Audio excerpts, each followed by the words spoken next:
informativa. Conecta con Heredia Peralta, Amaury Reina, José Volques, Dimitri Paredes. Hora 13.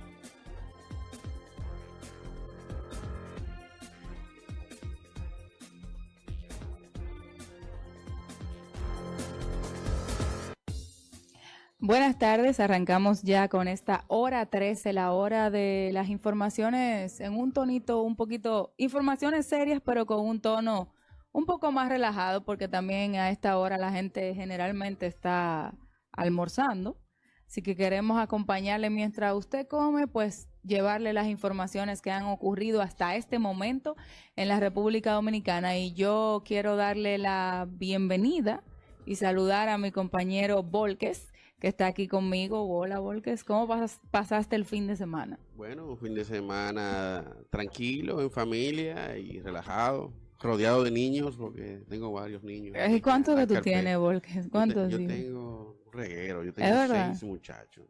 Pero bueno, Así que yo Volques, soy incancelable. en tu casa no había televisión. Somos activos. Sí, se ve. No me lo tienes que jurar, de verdad que no. Aquí estamos, señores, dándole la bienvenida y privilegiado de contar con Erinia Peralta en esta cabina y también con la gracia de su audiencia. Recuerden que hoy es lunes 11 de septiembre, una fecha importante con dos grandes acontecimientos, sobre todo que han marcado la vida democrática del mundo en varios aspectos. Así es, hoy es 11 de septiembre, vamos a estar comentando un poquito sobre lo que en el día de hoy ocurrió en la historia del mundo. Un 11 de septiembre que cambió para siempre la forma en la que veíamos algunas cosas. Y también pues vamos a estar comentando de otras informaciones que han ocurrido no solo durante el fin de semana, sino pues abundando un poquito sobre los temas del tapete. Sabes, Volke, que esta semana es una semana crucial para la discusión de la ley de partidos. Y digo crucial porque van a ocurrir cosas importantes. Por ejemplo, el Partido de la Liberación Dominicana va a tener una reunión de su comité político con el único tema de agenda de la ley de partidos. Si no me equivoco, va a ser el sábado a las 10 de la mañana. Ahí van a estar discutiendo sobre la ley de partidos. Y por ser el partido mayoritario en estos momentos y quien está en el poder, pues prácticamente traza la pauta de lo que sería las decisiones que marcarían la vida democrática de este país en los próximos años. Sumamente importante el tema de la ley de partidos, sobre todo porque puede crear reglas que acaben de una vez y por todas con algunas malas prácticas y que puedan también garantizar la participación de muchas personas que se mantienen al margen de la participación política precisamente porque no hay algunos niveles de garantía democrática. Así es, y que con el paso del tiempo van a seguir alejándose de la participación política. Decimos que la ley de partido es muy importante porque no solo porque va a regular el sistema de partido, porque una ley por sí misma no hace una transformación. Así es. Lo que vemos importante es el debate que en torno a la ley de partidos se está dando y que yo creo que es algo que debemos monitorear los ciudadanos que nos interesa la política, pero también los ciudadanos que nos interesa que cambie el sistema y la forma de hacer política. Hay unos temas que mantienen la ley o el proyecto de ley de partidos, digamos que todavía en discusión. Esta ley tiene muchísimos años discutiéndose en el Congreso, en los diferentes, pasando de aquí a allá. Y bueno, sin lugar a dudas que los temas que concentran mayor controversia son el tema del financiamiento, el tope de financiamiento de las campañas políticas, el tema de la celebración de primarias simultáneas, el tema de el padrón con que se van a hacer estas primarias y todavía el tema de la cuota de la mujer, la participación de la mujer, creo que también, creo que todavía no hay una definición en cuanto a ese tema tampoco, si no me equivoco. Así es, y como el tema también del arbitraje, la participación de la Junta, en los aspectos ya de orden interno, si vamos a ser regulados por ella en en este proceso interno de elección. También es algo que está en debate. Pero sobre todo, ¿Tú qué piensas en ese punto, Volker? las expectativas de la población con ese tema están marcadas, porque es que hay como una ansia de cambio inminente, no cambio de persona, sino cambio de sistema, cambio de modelo. Y ese marco jurídico es fundamental para este cambio. ¿Tú crees que la ley de partido definitivamente va a resolver el tema o tú eres de los que se inscriben en que también, aparte de la ley de partido, es necesaria la ley de garantías electorales, que vayan juntas? O sea, que salgan las dos leyes juntas. Es obligatoriamente necesario que existan ambos. Pero no se está discutiendo marcos. la otra, Volker. Sí, porque tú sabes que siempre hay resistencia al cambio real. Sobre todo cuando tú no estás realmente convencido de que tú no eres o no parte de ese cambio. Por ejemplo, en el caso de las primarias o del arbitraje de las elecciones primarias de los partidos, ¿tú qué crees? ¿Tú crees que tú te inclinas porque sí, que haya arbitraje de la Junta Central Electoral o no? Sí, totalmente de acuerdo con que haya un arbitraje. De hecho, hay evidencias, hay otras instituciones gremiales que han dejado que la Junta pues trabaje como un árbitro y la experiencia ha sido muy buena. Tal es el caso de la Asociación Dominicana de Profesores. Y ese ha sido un muy buen ejemplo y de que se puede, si se quiere, hacer las cosas transparentes, ágiles y con un arbitraje totalmente neutro. Sí, yo también creo que deberíamos tener elecciones primarias arbitradas por la Junta Central Electoral. Creo que la Junta Central Electoral también ha crecido y ha mostrado en los últimos años un fortalecimiento institucional que incluso ha ido a otros países a servir de ejemplo. Y a mí me parece que sí, que sería bueno que los partidos cuenten con un arbitraje. Hay otros temas que se discuten también, que por ejemplo el tema de las elecciones de las primarias con padrón abierto o cerrado. Padrón abierto quiere decir que usan el padrón que se usa para las elecciones.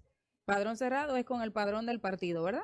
Así es. Entonces, hay gente que se inscribe en el grupo de los que quieren que las elecciones sean con el padrón del partido, porque dicen que una persona externa al partido no debería elegir las autoridades que van a representar ese partido. Otros dicen que hacerla con padrón abierto da mayores garantías democráticas.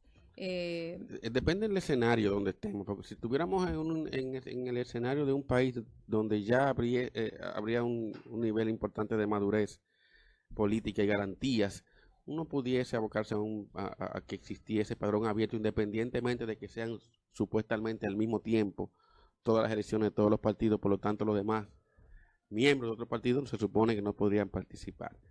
Pero en un país donde hay ya todavía tantas falencias, tantas mañas, vamos a decirlo así entre comillas, donde cualquiera te puede decidir una votación por 100 votos, 200 votos en una provincia para un senador y que fácilmente esas 100 personas son muy comprables, inclusive personas que ni siquiera que vivan en esa provincia. Eso no es nada factible. Además, todavía hay que reconstruir el concepto de partido en este país.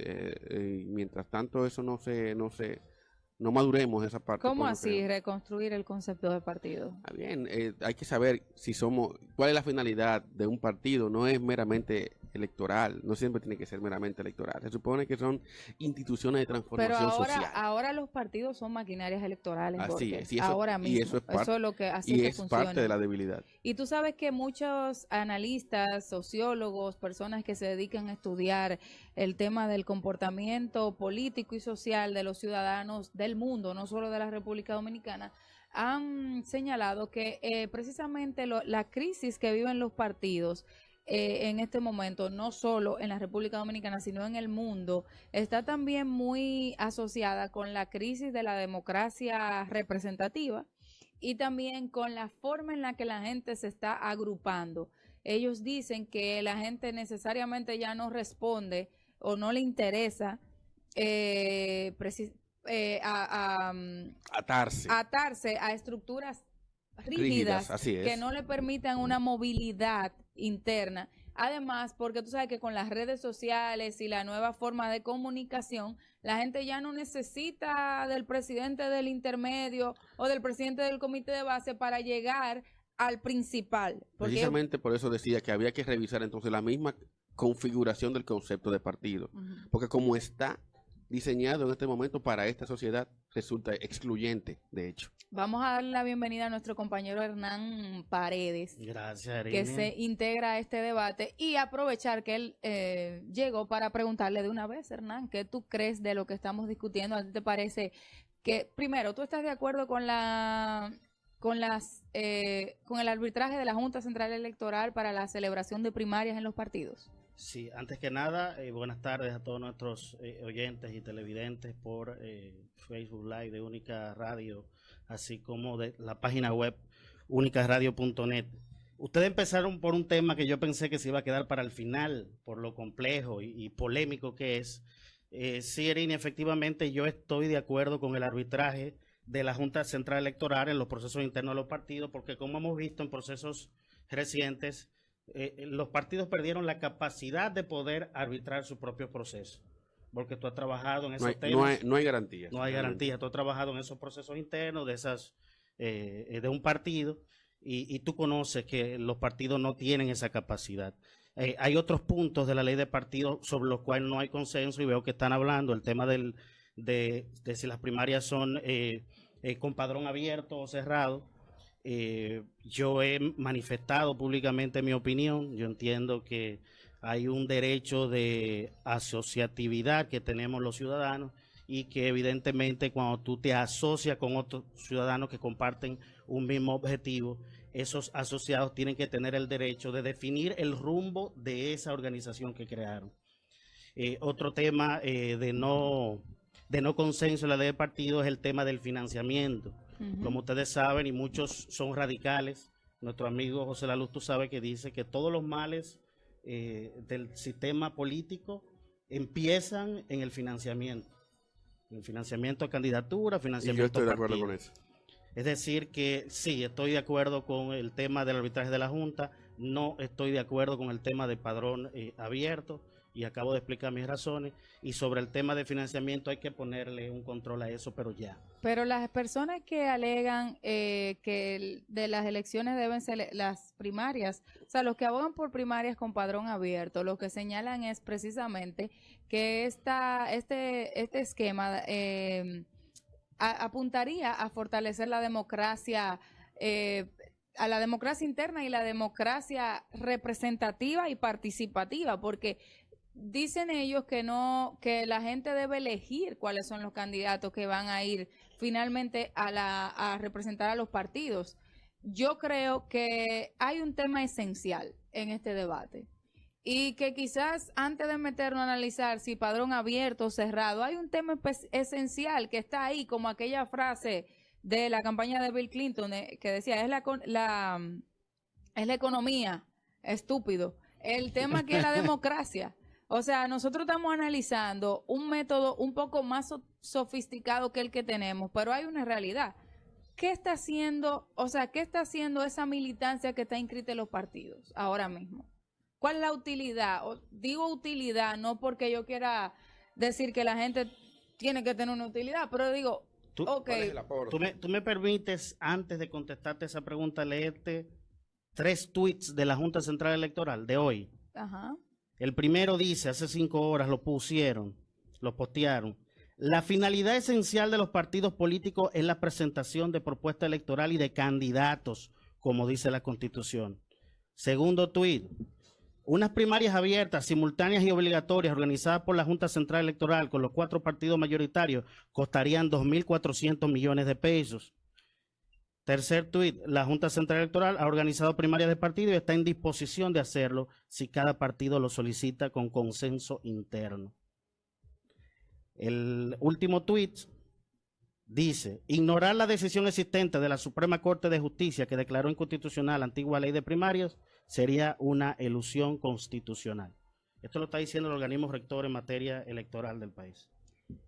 Bueno, yo antes de que tú leyeras eso, que me parece que entonces la Junta Central Electoral se inclina por la idea de sí arbitrar los procesos, pero sí se lo piden los partidos. O sea, no como una... Pero ese costo que ellos están expresando a través de sus cuentas de Twitter, sobre la base del modelo que existe ahora. Hay muchos modelos de elección que podrían abaratar los costos. Y además, se supone si fuera sobre la base de un padrón conocido, un universo identificable que le suministren los partidos y depurado a través de la misma junta, pues también haría más cómodo y más factible económicamente el contar con la representación, con el voto de esas personas ahí en ese padrón. Bueno, mira, el PRD hizo unas elecciones primarias con padrón abierto, donde se votó, creo que fue en la... No le ha ido muy bien. No esta, sino la anterior a esta, Sí. se hizo con No padrón le ha ido abierto. muy bien. Ahora el PRM está en los aprestos de formar un padrón.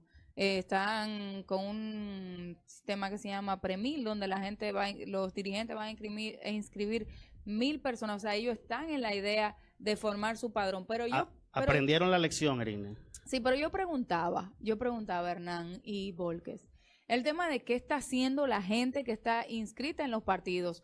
Porque, por ejemplo, en el PLD, que es un caso que hay que resaltarlo más, porque ellos precisamente es el partido del sistema que tiene eso más organizado. Se supone que tiene el padrón más limpio. El padrón más limpio. Se supone. Primero, el padrón, ¿qué tan sincerizado está? Esas estructuras que están conformadas en ese padrón, ¿qué están haciendo? Porque yo lo que he escuchado es que mucha gente anda con un comité de base debajo del brazo y que esas estructuras, al fin y al cabo, lo que sirven es para fomentar el caciquismo. O sea, yo tengo... Con nombre, apellido y cédula. Yo domino tanto intermedio, pero ¿cómo se hicieron esos intermedios? Se conformaron porque yo te dije a ti, forma un comité de base, tú formas un comité de base, ahora vamos a dividirnos, ahora tenemos 2 intermedios y así. Entonces, ya el PLD hizo una apertura, que fue cuando cambió del modelo de círculo de estudio a que cualquiera... Del modelo de cuadros. Ajá, del modelo de cuadros al modelo de que cualquiera se pueda inscribir en el PLD. ¿Verdad? Eso fue una apertura.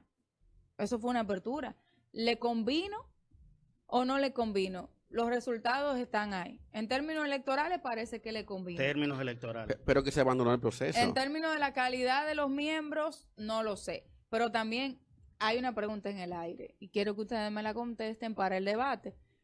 ¿Qué está haciendo el PLD con esa gente que está inscrita en su matrícula?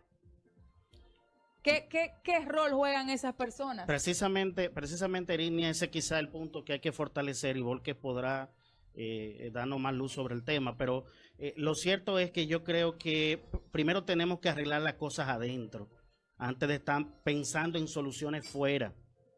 Repito, el destino de una organización tiene que definirlo sus propios miembros, si no, no tiene sentido agruparse, porque no sé. Y nos agrupamos porque tenemos intereses comunes. Claro. Porque respondemos a unas normas sobre las cuales nos pusimos de acuerdo. Así es decir, soy disciplinado porque respeto la norma, y si no respeto la norma no debo estar en ese grupo, por lo tanto no debo ser elegible. Entonces, ¿cómo yo garantizo que una persona que no comparte mis intereses, que no comparte mi ideología y que no respeta mi norma, no vaya a ser elegible para representarme luego como Pero institución? ahora se está votando por ideología, Volques, en las primarias del PLD. Primero, ahora se está votando. Ahora no se está votando. Se está votando en los congresos del PLD, no se vota. Sí, pero si el perro tiene garrapata, no mate el perro. Vamos a quitarle la garrapata. Pero oye, ojo, esto no es en el PLD. Esto es en el sistema. En todos los partidos, porque no es que Pero no estamos criticando solo al PLD. Los otros partidos también han entrado en el tema de reservar candidaturas, de negociar candidaturas, y al final nada de esto es consultado con la base de esos partidos. Entonces, ¿para qué quieren un padrón si esa gente tampoco está ejerciendo la democracia interna? Repito, el tema es de democracia. El tema no es de método de voto. Cuando el PRD no estaba fraccionado, porque yo soy lo que cree que el PRD y el PRM es una misma cosa, un grupo de PRDistas guapos y otro grupo de PRDistas pro gobierno. Pero al final es PRD. ¿Cuántos procesos electorales, cuántos procesos democráticos ellos hicieron en su historia? muy pocos. Ellos se decidían todo, algunos de sus líderes, bueno, se sacrificaban, entre comillas, y no eran candidatos y cedían el paso a otros. Se creaban grupos internos de coalición y se ponían de acuerdo luego en una sala. Es decir, es que la misma democracia partidaria del país es débil.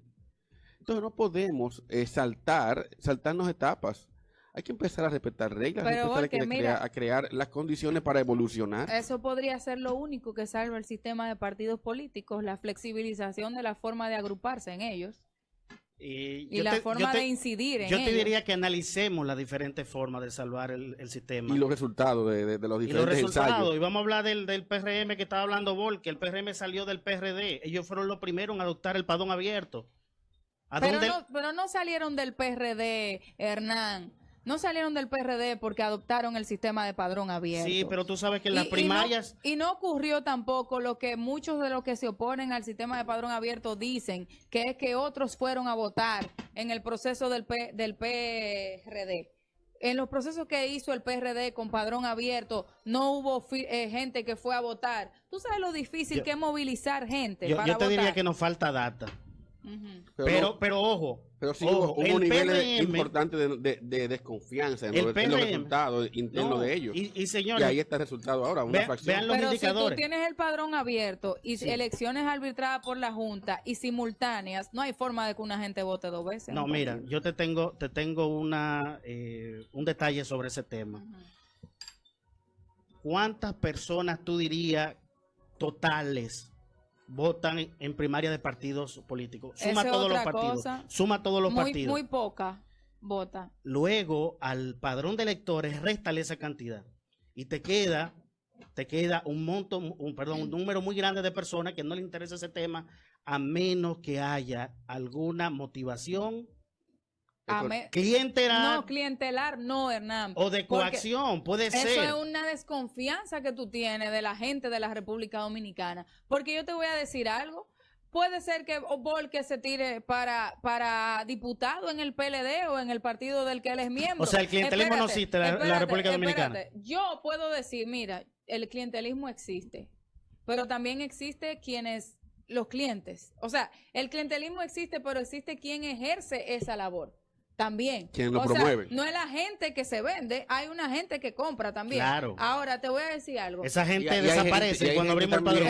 Hay gente también cuya única oferta. De hecho, tú abres el padrón y aparece más gente que hace eso que tú te dices. No necesariamente, porque cuando el PLD presenta, por ejemplo, a Volkes como precandidato a diputado, puede ser que Volkes sea un tipo que por su ejercicio profesional y por su buen manejo en la sociedad goce de una aceptación social, que la gente lo reconozca, que sus pares de su carrera lo reconozcan, que el tipo haya hecho un servicio público eficiente y la gente quiera que Volker sea diputado. Pero, ¿qué pasa? Volker está aspirando a diputado en la circunscripción 1 del Distrito Nacional.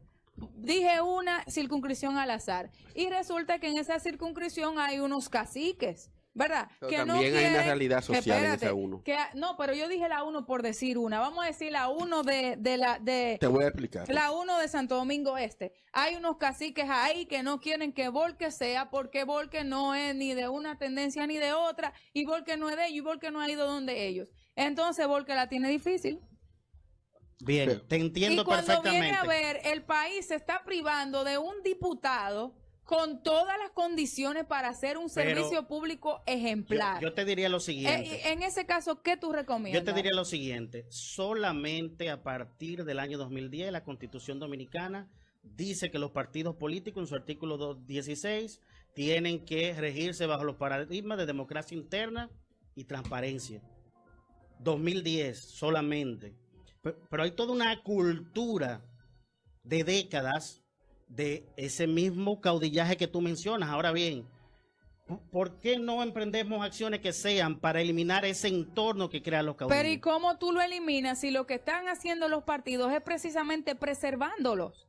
O sea, tú me dices a mí, es un pensamiento muy bonito lo que tú dices, ok, sí, vamos a eliminar eso, pero Resulta que, por ejemplo, el PLD, estoy poniendo de ejemplo al PLD, porque el PLD es el que tiene eso más organizado, ¿eh? Sí. El PLD hace poco, no recuerdo en qué año, pero creo que fue por ahí por 2010, 2011, hizo un plebiscito interno donde le preguntó a la base de su partido, mira, ¿tú quieres que dejemos a esta gente aquí hasta el 20? Y la gente votó que sí, ganó el sí. O sea, sí queremos que la gente... Yo estuve del lado del... Yo estuve del lado del no, pero yo también. Pero la gente votó porque se congelara el crecimiento en ese partido. Entonces, esa base votó así. ¿Tú sabes por qué? Porque esa base está estructurada por caciques. Y esos caciques bajan una línea. Y después vimos una elección donde el propio José Laluz hizo críticas oye, me hizo críticas siendo uno de los más votados en ese proceso electoral, y él hizo críticas donde él denunció que las boletas del proceso central, del Comité Central, venían marcadas. Pero entonces tu solución es, en vez de reeducar esas bases, la solución que tú planteas es abrir el proceso de primarias para que se diluya el poder de esas bases, porque la solución que está planteando es el arbitraje. Mi solución es quitar el control, el arbitraje. Descentralizar ese control. Aquí está el padrón, estos son mis miembros. La única alternativa existe. La única alternativa es abrir el padrón para tú descentralizar ese control. Bueno, lo que sucede es, Hernán, y yo pienso, quizás estoy equivocada, que el primer proceso al que tiene que abocarse el PLD como partido, y es lo que debería estar haciendo como una propuesta alterna a la de abierto o cerrado, es revisar su padrón. Todos los partidos tienen que saber el lo que PLD, cuesta. Totalmente de acuerdo. No digo el PRM, porque el PRM está ahora en la construcción de ese padrón. El PRD no sé si tiene un padrón, porque en las últimas elecciones no fue con un padrón. Entonces, el PLD que sí tiene un padrón... Hay un reformista todavía. No, yo no sé. Hay directorio, ellos tienen una estructura. Era para saber cómo lo íbamos. Yo lo que digo es que el PLD tiene que revisar ese padrón, y sí, yo sí creo, aunque no estoy segura de si ese sistema debería aplicarse, pero yo sí creo que el sistema de padrón abierto es más democrático. ¿Qué concluyes entonces, Erinia, con este tema? ¿Con tu posición con este tema? No, yo lo que creo es lo que decía precisamente. O sea, yo creo que todos los partidos de la República Dominicana tienen que abocarse a un proceso de revisión. Primero, tienen que mirar hacia adentro. Y decía al principio de que empezamos este tema que este asunto no es más, no hay que buscarle de que soluciones sofisticadas ni nada. Es un tema de democracia. Es un tema de democracia. ¿Cuántos países tienen ese sistema? Mira, el tema de las primarias simultáneas, por lo menos solo 4 países hacen primarias simultáneas en América ¿Son la Latina. mayoría? No son la mayoría, pero yo no sé si son la mayoría o no. Y además, estoy tratando de llevarte al punto de que si esta es la mejor opción o no. Pero vete a lo que era antes. O sea, vete a lo que era el sistema de partido en esos países antes. Hernán, hay una realidad que la tienen que decir los dirigentes políticos y la gente que le duele el sistema de partido. Aquí hay una realidad contundente que nos da la cara todos los fines de semana. La gente se está organizando de otra forma. La gente quiere la gente quiere organizarse por causas. Constantemente. Y se organiza por causas y se mueve por causas. Con otros medios. ¿Cuáles son las respuestas? ¿Cuál es el objetivo de organizarse? En este caso, la gente se está organizando por causa. En sentido general, ¿cuál es el objetivo de tú organizarte y asociarte? Perseguir un objetivo. Tú persigues un objetivo cuando te organizas. Entonces nos organizamos, perseguimos un objetivo. ¿Y quién define las acciones para alcanzar ese objetivo? Bueno, se supone que en el caso de un partido político hay una estructura que dirige ese partido, pero no puede pasar, Hernán, mi querido, que esa estructura sea la que tome todas las decisiones por un partido que tiene 2 millones de miembros, según ellos mismos han dicho. ¿Entiendes? Tenemos que buscar un mecanismo de que la democracia sea lo que rija en la vida de un partido político. ¿Cuál es tu posición, Hernán? Mi posición es que el destino de una organización política tiene que definirla a sus miembros. Podemos analizar, evaluar cómo mejorar la democracia participativa, pero no obsesionarnos con una sola alternativa, evaluémosla todas. Eso es lo que yo digo. Pero también preparemos a la organización para asumir un cambio tan radical. Esa es mi posición. Bueno, finalmente mi posición es que en un mundo que constantemente cambia, lo único estático, lo único que es permanente es el cambio, como a muchas personas Así es. de manera magistral lo han dicho. Pero en esta gestión de cambio que constantemente vivimos, tenemos que tener algún nivel de voluntad de hacer las cosas correctamente, porque si no vamos a crear cualquier tipo de solución sofisticada o simple que violente lo fundamental que es dirigir una sociedad a su desarrollo. Si la voluntad de los líderes no está en hacer las cosas bien para impulsar un país, cualquier forma de decisión que se tome, democrática o no, al final va a dar el mismo resultado y vamos a estar encharcados en una sociedad que no avanza y en unos líderes que no representan el beneficio de la colectividad. Vamos a ir a una pausa y volvemos con otros temas de interés aquí en la hora 13.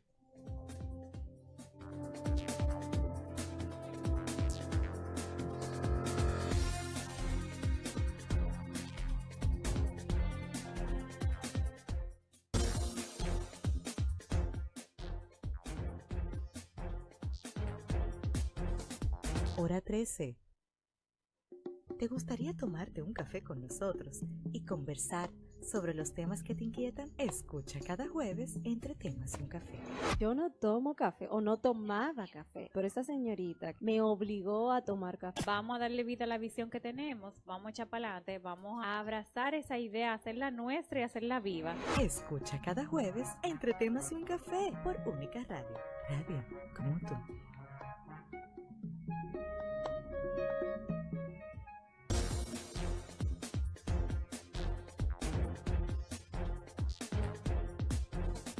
Hora 13. Continuamos con hora 13 y se encendió un poquito el debate antes de irnos a la pausa. Vamos a dejar el tema ahí porque en la semana vamos a estar también dando seguimiento y por supuesto continuaremos con el debate. Antes de irnos a la pausa también hablábamos de lo que un día como hoy pasó en la historia, Hernán. Sí, claro, hoy recordamos dos eventos importantes y trágicos que los dos sucedieron un 11 de septiembre. Tenemos el caso de Salvador Allende, presidente de Chile, y el caso del ataque a las Torres Gemelas. Es importante recordar sobre este último que este provocó la invasión de los Estados Unidos a Irak y que desde entonces esa zona del mundo ha estado en conflicto permanente. Incluso el fundador de ISIS lo crea Estados Unidos cuando toma a una persona sin ningún tipo de relevancia y lo usa como chivo expiatorio para justificar en parte su invasión conjuntamente con el tema de las supuestas armas de destrucción masiva. Entonces, al hacerlo enemigo público número uno de la nación más poderosa del mundo, esta persona que ya había sido rechazado por Al Qaeda, no recuerdo el nombre, lo buscaré ahora, entonces llega a un grado de importancia que entonces Al Qaeda lo busca para hacer la alianza que originalmente le había rechazado. Y esa es la historia, señoras y señores. Definitivamente, luego del 2001, el mundo cambió. El mundo cambió y de alguna manera todos tenemos traumáticamente el recuerdo de lo que sucedió en ese momento. Tenemos nuevas reglas de seguridad en los aeropuertos, tenemos múltiples atentados posteriores a ellos en diferentes partes del mundo. La cosa más odiosa es viajar después del 11 de septiembre. Tenemos angustias, tenemos temores, tenemos todo un drama mundial que no se había vivido previo al 11 de septiembre. También el enfoque, los ojos del mundo también están mirando para esa zona de alguna manera que en otros años era ignorado. Ahora por lo menos se ve más. Pero definitivamente el trauma de ese día, 11 de septiembre del 2001, está en la mente de la mayoría de las personas del mundo. ¿Ustedes recuerdan ese día? Precisamente, todo el mundo recuerda exactamente qué estaba haciendo. Precisamente por lo traumático del evento, porque los traumas son lo que de alguna manera la memoria emocional. Siembran en tu memoria los eventos que marcan tu vida. Yo, por ejemplo, estaba trabajando en una multinacional, en productora de energía, Itabo, en ese entonces. Recuerdo que el director ejecutivo era Kevin Manning en ese entonces. Se reunió junto con todo el staff de directores para ver en el salón de reuniones en pantalla gigante lo que estaba pasando. Y era un silencio sepulcral y una expresión de dolor indescriptible ver todas esas personas observando lo que estaba sucediendo desde la colisión del segundo avión en las torres. Sí, yo recuerdo que la primera impresión que ese día, o sea, todo el mundo lo vio, y cuando la primera impresión era que estaba viendo algo de ficción, una película o algo. Yo pensé que era una película cuando lo vi. Y luego, pues, cuando viene el segundo avión, cuando la imagen que se vio cuando ese segundo avión, eso fue algo que de verdad yo creo que todo el mundo se paralizó. Y a partir de ahí, como tú decías, porque lo que empezamos a vivir en el mundo fue terror. O sea, no solo, o sea, ese terror, ese miedo que se implanta en nombre de tratar de que tú te sientas más seguro. O sea, precisamente, o sea, por tratar de que tú estés más seguro, tú te sientes menos seguro. Y eso fue lo que pasó a partir de ahí en el mundo, y una serie de prejuicios también que se levantaron. Sí, y recuerden, esa fue la justificación de los Estados Unidos para empezar a espiar hasta sus propios ciudadanos. Así es. Y la respuesta de Obama, un presidente demócrata, diciendo que la libertad tenía un precio, tenía un costo, y era el de la continua vigilancia. Pero no solo se limitaron a sus propios ciudadanos, sino que también Wikileaks despertó el escándalo de que espiaban incluso a los altos funcionarios de sus países aliados. Las redes sociales jugaron un rol también importante en ese momento. Recuerdo que había una de tantas que se llamaba ICQ, que era una de mensajería instantánea, y las personas empezaron a transmitir a través de ICQ lo que estaban sintiendo en su momento. Sobre todo cuando se derrumbó el primer edificio. Es decir, nadie creía lo que estaban diciendo. Es decir, se cayó una de las torres. Alguien pensó, bueno, esto es parte de personas que están haciendo las cosas, sobredimensionando las cosas, pero no. La torre se cayó. Y eso todavía hoy es motivo de espanto y de motivo también de teorías de conspiración y de muchos análisis. Ha salido muchísimas teorías a propósito del atentado a las Torres Gemelas. Hay gente que duda de si efectivamente esto fue un atentado. Hay gente que dice que fue un auto. Básicamente hay 4 teorías que siempre están rondando con respecto al 4 de septiembre. La primera es que, como tú acabas de decir, fue un autoatentado, y que la justificación de ese autoatentado es un tema de los intereses que tenía el gobierno en temas de petróleo y energía. La segunda teoría es el tema de la demolición controlada de las torres.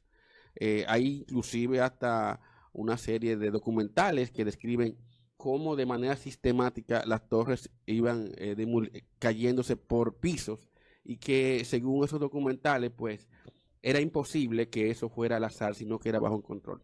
Otra teoría era la pregunta de qué fue lo que realmente golpeó el Pentágono, si realmente fue un Boeing 757 de los que estaban siendo utilizados como proyectiles, o si fue un misil o otra pequeña aeronave que estaba al margen del proceso. Y la última, y no menos importante, es el tema de la relación de Bush con Bin Laden. Estaban hablando hasta de alguna manera, había un vínculo de negocios entre el presidente de los Estados Unidos y Bin Laden. Estas teorías de conspiración parecen extremas, pero tienen toda una sistematización de argumentos que hacen que cualquiera se ponga la mano en la cabeza y diga, ¿de qué mundo estamos viviendo? Sí, definitivamente. O sea, parece ficción. Pero no dejemos de lado el otro hecho trágico ocurrido también un 11 de septiembre de 1973, el derrocamiento y dicen que no 100% certero suicidio de Salvador Allende. Yo creo que sí, que ¿Por qué, finalmente se quitó la ¿por vida. qué es tan importante ese tema del derrocamiento de Allende? ¿Por qué es tan significativo? Porque han habido muchos otros derrocamientos.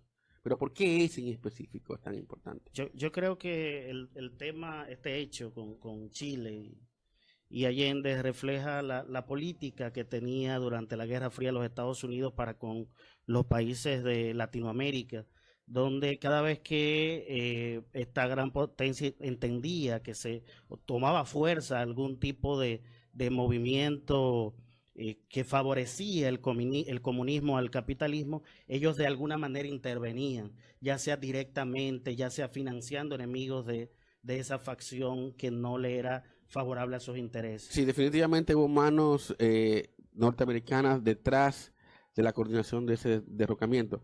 Yo creo que es importante por lo siguiente. Primero, el gobierno de Allende era importante de por sí, porque fue la primera demostración de un socialismo democrático en América Latina. Es decir, dicen primer presidente marxista que gana unas elecciones. Correcto, y llega al poder. Todos los demás tenían la tesis de llegar al poder a través de las armas. Sin embargo, Allende formuló una estrategia diferente y logró llegar a ser presidente a través de la vía democrática. Así es. Y lo que ocurrió después de este golpe de Estado, la historia de Chile, después, pues la asunción al poder el que asumió la presidencia un tiempito después de Pinochet, y ya sabemos lo que pasó sanguinario ahí. General Augusto La consecuencia de derrocar a la democracia. Mira, hay una película muy, muy interesante a propósito del golpe de Estado de Allende, se llama Allende en su laberinto, que se las recomiendo mucho. Está en Netflix, me parece. Y sí, realmente es como tú decías, Volker. O sea, yo creo que con ese golpe de Estado se interrumpió de alguna manera implantar una semilla de esas ideas en ese país y en otros de la región. Usted sabe que también es importante ese hecho, porque también fue inesperado. Es decir, no estábamos en una sociedad interconectada como ahora. Por lo tanto, las personas no podían hacer inferencia ni predecir qué cosas así sucedieran. Entonces, te derrocan un presidente electo democráticamente cuando tú tienes cerquita, en Brasil, en Bolivia y en Uruguay, dictadores. Entonces, te hace difícil. Oye, ¿por qué apuntan a Chile, que fue electo democráticamente, y no apuntan a otros países que están ahí de facto, ¿no? Bueno, pero una de las decisiones más importantes de Allende fue aprobar por ley la nacionalización de la gran minería de cobre. Ahí yo diría que empieza o comienza el fin de este latinoamericano al enfrentar los poderes económicos que estaban representados en ese sector. Bueno, y antes del día del golpe de Estado, pues esto fue precedido por una serie de paros y medidas desestabilizadoras llevadas adelante por sectores empresarios y grupos opositores al gobierno socialista de Allende. En una información que tengo aquí dice que agentes de la CIA norteamericana participan de la conspiración golpista que inaugura un tenebroso periodo en el cual cientos de miles de chilenos son obligados a marcharse y exiliarse en otros países. Es sumamente importante el tema, porque para la fecha inclusive Chile tenía más vínculos y más historia democrática y constitucionalista que muchos países europeos a la fecha. Es decir, realmente estábamos ante la cercenación de la democracia latinoamericana en el momento. Y resaltar, Allende no era un improvisado, fue por 30 años senador de la República, Antes de eso, en su juventud fue presidente del movimiento estudiantil chileno, y que antes de alcanzar la presidencia había sido varias veces candidato presidencial. Es decir, era una persona con una formación democrática y política bastante buena, y simplemente chocó con los intereses económicos que en aquella época se acrecentaban con los intereses políticos con el tema de la Guerra Fría. Bueno, hay muchas teorías sobre la muerte de Allende, sobre todo una que Erinia mencionaba al principio sobre el cuestionamiento de su suicidio. Todavía hace poco hubo personas que revelaron que confirman que ellos asesinaron al presidente. Y ese es un tema que es una deuda histórica, sobre todo por todo lo que hemos mencionado que significó ese evento. Y yo creo que como ha habido mucha impunidad en los eventos de la historia, por lo menos si las personas responsables de ese evento no pagan en vida y con cárcel esos hechos, 43 años después, por lo menos que históricamente se revele, se deje claro cuál fue su participación. Seguimos con los temas de interés. Esta es hora 13.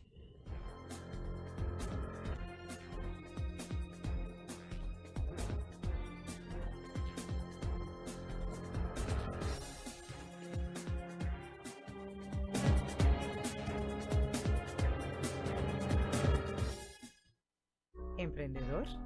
Pues este espacio es para ti. Ese es el tema de hoy. ¿Cuál es la diferencia o qué te prefieres entre un horario de 8 a 5 versus un horario flexible? Uno ve que por lo general los funcionarios electos y los que no. Herramientas, técnicas, temas y entrevistas para que seas ese ser extraordinario que hará posible su emprendimiento. B-Radio con Luz González, miércoles a las 8 de la noche, por la primera única radio. Montar y dirigir un evento es un asunto complejo, por lo que en Eventips te evitamos el estrés y nos hacemos cargo de todo. Preproducción, montaje, escenografía, iluminación, sonido, diseño, coordinación, grabación, circuito cerrado, fotografía, transmisión vía streaming, todo bajo la responsabilidad de un solo equipo. Llámanos al 809-533-6810 y en las redes sociales como Eventips RD. Eventips, comprometidos con la calidad.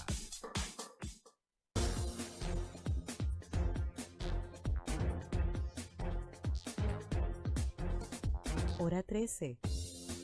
Señores, aquí estamos de nuevo con ustedes, tratando los temas que entendemos aportan y le interesan a esta audiencia tan magnífica que tenemos nosotros aquí y que se pone siempre en contacto a través de las redes sociales con nosotros. Quisiera citar una frase de Winston Churchill que decía: toma 20 años construir una reputación y 5 minutos arruinarla.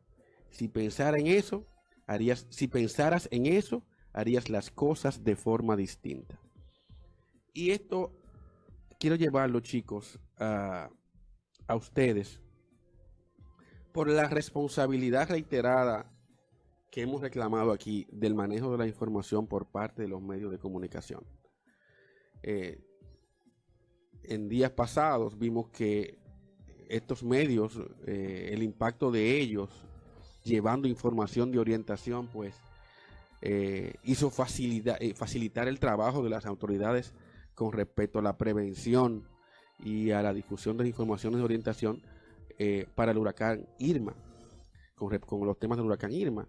Pero también a veces estos sin querer pueden ser transmisores de prejuicios y desinformación. A propósito de esto, es que quiero señalarles la información que sale publicada en uno de los más importantes medios de comunicación de este país, que es el Listín Diario, que muchos le llaman el Decano, quien en su editorial del lunes 4 de septiembre citado padres y padrastros degenerados. Decía lo siguiente, empezó muy bien, y le voy a leer parte de ello para que vean cuál es mi nivel de preocupación respecto a este editorial. Empieza diciendo: los casos de padres y padrastros que violan a sus hijas configuran otra de la epidemia silente de la degradación moral y el libertinaje sexual que hoy corrompe a la sociedad dominicana. La mayoría de estos abusos y las aberraciones que los matizan, algunos terminan en homicidio, quedan ocultos por la vergüenza y humillación que sienten las familias de estas víctimas. Pero el silencio solo conduce a la impunidad, porque no se denuncian ante autoridades ni se abren procesos en la justicia que conduzcan a penas ejemplares, ya que de por medio está la figura del padre y del que hace a sus veces en una relación con la madre o de otros parientes, vecinos o amistades. Hasta ahí estamos bien. ¿Cuál es el problema? El problema empieza cuando empiezan diciendo: por lo general suceden en aquellos hogares de madres que trabajan y tienen que dejar a sus niños sin cuidado de nadie o bajo la atención de los abuelos, o porque las menores no han sido educadas para identificar estos peligros. En otros tiempos, cuando las madres estaban más concentradas en sus hogares y les correspondían, oye, Irinia, a ser las educadoras de sus hijos, prevalecía la regla de prohibir a las niñas que se sentaran en las piernas de sus padres o varones de la familia para evitar las malas tentaciones de la carne. Tú estás viendo cómo te está diciendo. Esto es en el 2018, ¿eh? Sí, sí. El decano del periodismo dominicano está diciendo. Pero eso es un diario de cuando la Inquisición española. Yo supongo que eso es cuando Trujillo. No, porque estamos diciendo primero que las madres no tienen el derecho a trabajar ni a ser madres solteras, porque ponen en riesgo la salud y la integridad de sus niñas. No, y no solo eso, sino que estamos culpando a la madre que trabaja. Exacto. De las cosas que pasan. O sea, no solo que no tiene derecho, sino que es responsable. Bajo su propio bajo su propia responsabilidad. Vete a trabajar. A ese editorial le falta un culpable de los principales, los medios de comunicación. Lo mencionan los medios de comunicación. Y te está diciendo también que había reglas en las cuales tú no podías poner a tu niña en la pierna de nadie, de su padre, de su padrastro, porque así evitaba la tentación de la... Pero ven acá, pero es que estamos rodeados de degenerados. De repente... Que no le pueden brindar amor o cariño a su niño o niña. Y hemos visto más de cientos, decenas de ejemplos de personas que supuestamente no tienen ningún tipo de acercamiento de ese sentido y resultan ser violadores, pederastas y todo tipo de enfermos. Y nada tiene que... Y también todo lo contrario. Cuántas decenas de cientos de ejemplos diferentes hay también en esta sociedad que de por sí le falta mucho cariño y amor. No, definitivamente que ellos ponen la culpa donde no debe estar. Por ejemplo, el editorial quiere culpar un poco al padre y también a la madre del tema de los riesgos a lo que están corriendo los niños desde siempre. O sea, no desde cuando la madre trabaja, sino desde siempre. Pero no habla de paternidad responsable, no habla de cómo la familia entendida como el papá y la mamá vivan juntos o no. Como dos personas que tienen un hijo echan para adelante ese proyecto de hijo. O sea, porque aquí a veces no queremos entrar de que la familia, el papá, la mamá, los dos niños y el perro. Y aquí hay muchos tipos de familias. Monoparentales, familias divididas, donde el padre y la madre no están juntos, pero coinciden en el cuidado y la orientación de sus hijos. Abuelas criando sus nietos. Tíos. Y padres criando sus hijos. Padrastros. Padres solteros. Padres solteros. Y padrastros asumiendo también un rol más protagónico que los mismos padres en algunos casos. Yo espero de un abordamiento serio de este tema, que me hablen de la complejidad estructural de la violencia, que me hablen también de cómo la cultura contribuye a crear comportamientos de prejuicio y de odio, que me hablen de esos aspectos, no de dogmas ni de posiciones subjetivas de una persona.